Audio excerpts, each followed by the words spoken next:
The handshake can happen between a buyer and seller without the agent. Key takeaway is not the Bored Ape, it's cutting out the intermediary.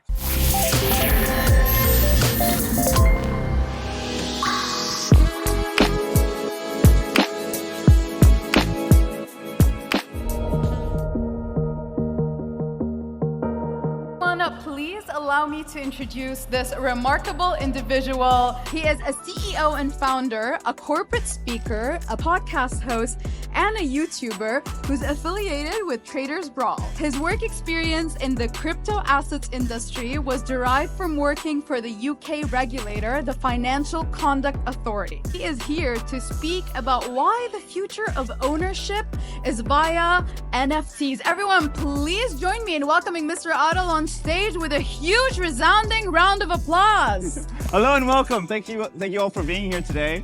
My name is Adel. Today I'm going to be talking about why the future of ownership is NFTs. I've been in Dubai for 1 year now. I just got back from Malaysia. I've been doing this for some time. I think I'll start off with some introductions. And great. So today we're going to get through a few items about why the future of ownership is NFTs.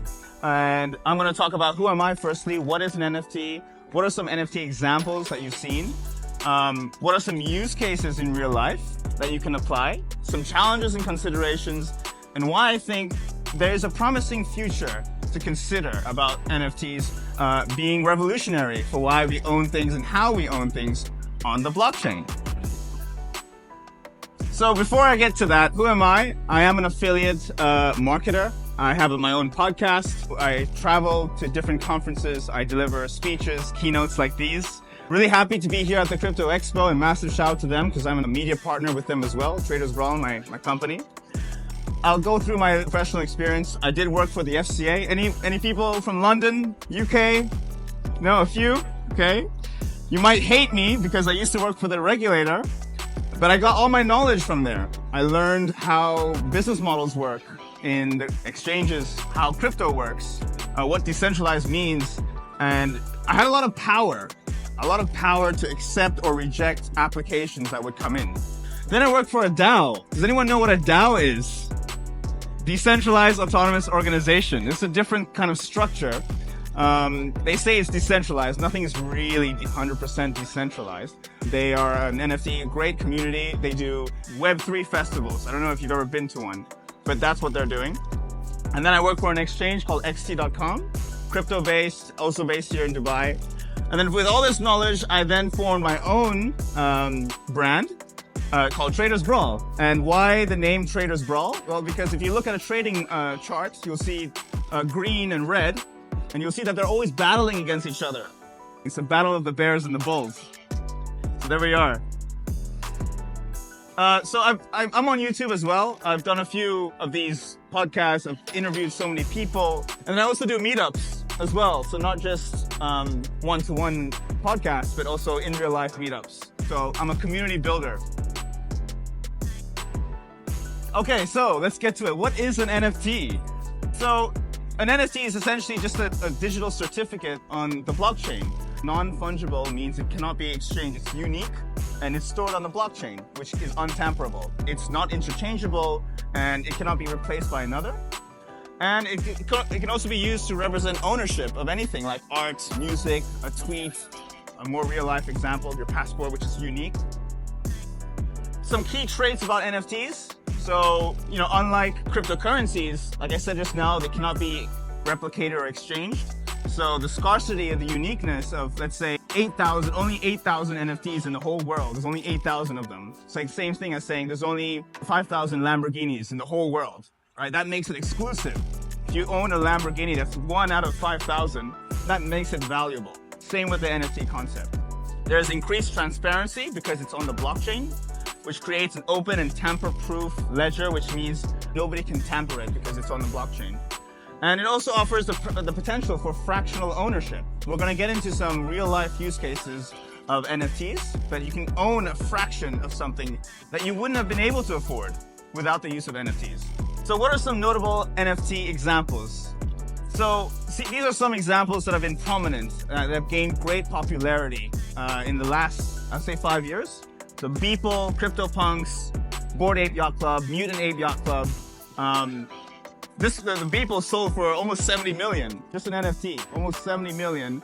And this was the major auction household that really legitimized the NFT market. It really set the tone. It shows that there are buyers out there willing to pay this price, willing to invest into the future. Maybe they're investing into the blockchain technology, maybe not so much the NFT itself, but they believe in the technology. CryptoPunks, they have a collection of 10,000. There's only 10,000 of these. So if you own one of them, you own one out of 10,000. That makes it unique. You join the public, the sort of exclusive club of a CryptoPunk owner, and it can sell for about 23 million. So it's a way some celebrities, like in the Bored Ape Yacht Club, have used it to their advantage, to their brand building advantage, by just saying, I'm part of the club, you know, I'm part of the posh exclusive club. And some people use it for brand building, just to flex, nothing more. Same with Bored Ape Yacht Club. There's only 10,000 in circulation. And it goes back to store of value, if you think about it, because Bitcoin only has 21 million in circulation. So eventually, when all of that is finished and no more mining is done, you owning something like that, being deflationary, means you can't just print Bitcoin, you can't just print NFTs. It's a store of value. So what are some NFT use cases in real life? Those ones were not really use cases. The real use cases are in supply management, supply chain management. So Walmart is using NFTs to track all of their items in the supply chain industry. It's helping them to reduce costs, and it's helping them to automate this process using the blockchain. Event tickets, so ticketing. Ticketing is a very common one because each ticket is unique to your name. Your name is your passport, your date of birth. It's unique. So the key term, non-fungible, would work perfectly in this sense because it's unique to your name, your date of birth, your everything, your information. Kings of Leon, if you listen to rock, Kings of Leon, they're using NFTs on the blockchain and selling it to their fans. Snoop Dogg purchased a virtual plot of land for about almost $500,000 back in December, not so long ago, 2021. But also, we're seeing NFTs and blockchain being applied in real estate through fractional ownership of real estate. Like, who here is an accredited investor? You come out of university, you're in debt. How are you going to afford housing? But now with NFTs, through fractional ownership, you can own a fraction of the house, which wouldn't have been possible before. So there's a use case for real estate. And then also, in a real estate transaction, you have buyer, seller. Normally you have an agent. The agent takes a commission. We love agents, don't we? But now with NFTs, there's no agent. You can handshake, you can exchange the title of deeds, and sell the house by just, converting the house into an NFT firstly, and then exchange. The handshake can happen between a buyer and seller without the agent. So the use case here, the key takeaway, right, is not the Bored Ape. It's cutting out the intermediary. That is the point I want everyone to get across here. If there's one takeaway for today. I wanted to play this video because I want to just show a quick trailer. It's only 1 minute. Can we play this? Can we play the video, by the way? I just want to show this right here. He's explaining that there's a company called TravelX that allow you to buy your ticket, your boarding pass, and your boarding pass can be an NFT. But yeah, TravelX, look it up on Google. Google TravelX. They are allowing you to buy boarding passes as NFTs, and your boarding pass can be sold if you no longer want to use your ticket anymore. You can't do that right now. If you buy a boarding pass, that's on you. You can't sell your boarding pass. It doesn't work. Make sure they meet all the conditions, and then you can sell your boarding pass to your peers. This wouldn't have been possible without NFTs. Okay, some challenges and considerations, okay? So we need to talk a little bit about the environmental impact as well, because it costs a lot of energy, mining included, but also energy consumption leads to high bills as well.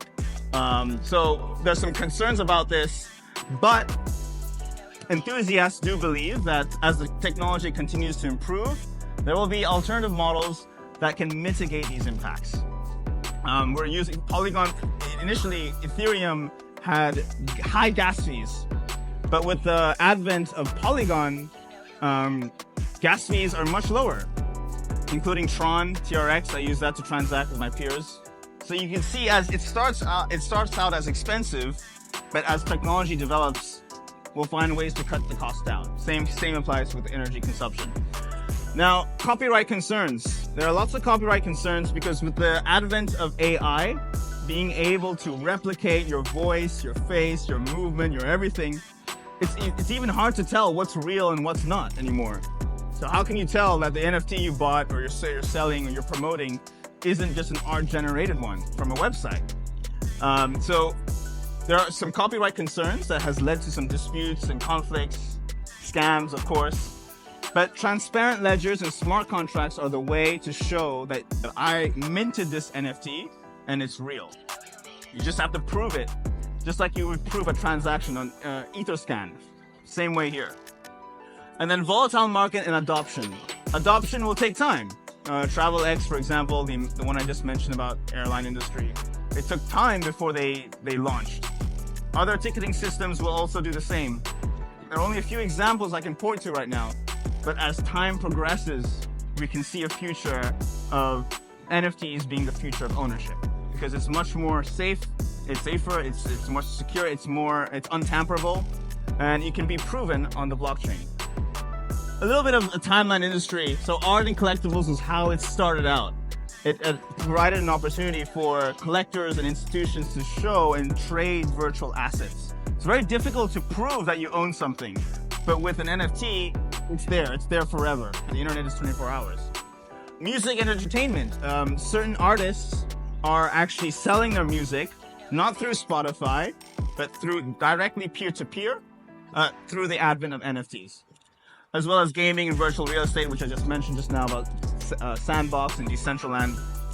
And yeah, so the promising future of NFTs. We see new forms of collaboration and innovation, crowdfunding, stock ownership, a digital identity, a digital avatar. These are some really good future concepts that we can apply here. Growth and development, it's going to drive growth. I believe it's going to drive growth from finance to care to anything in this industry. There's a lot of economic development that can be used, NFTs. And a new paradigm of ownership, right? Ultimately, like the rise of NFTs, right, is about ownership. You can tokenize anything on the blockchain and say, this is mine. I came to this event. Right now, I'm holding a physical badge. But if I wanted to make this an NFT to show that I proved that I was actually here, I could do that by putting it on the blockchain, and I can attach images to it. It's a smart contract base. You can make conditions. You can do whatever you want with it, and it's there forever. Conclusion. So to arrive at the conclusion, we see groundbreaking innovation, new possibilities, and a promising future. Remember, just to summarize, an NFT is just a digital certificate. That's all it is. It doesn't mean the degen side of things like the Bored Ape Yacht Club, the Mutant Ape, the Beeple, all these cartoon characters. Don't look at that. That's not where the value is. The value is ownership. And that should be it, I believe. I want to say thank you for listening to me. I hope this was insightful. I hope I departed some wisdom to some degree. The key takeaway is the removal of intermediaries, the removal of costs involved. And if anyone here is interested in getting on my podcast, you have a business, you have an idea, you have a project, reach out to me. I'm available. I live in Dubai. I'm based here. If anybody here is interested in co-hosting an event with me as well, I can have you as my guest. We interview you. We have an audience like this. Come and speak to me after this as well. I do community building workshops as well. And yeah, feel free to connect with me. And thank you so much for your time. Thank you.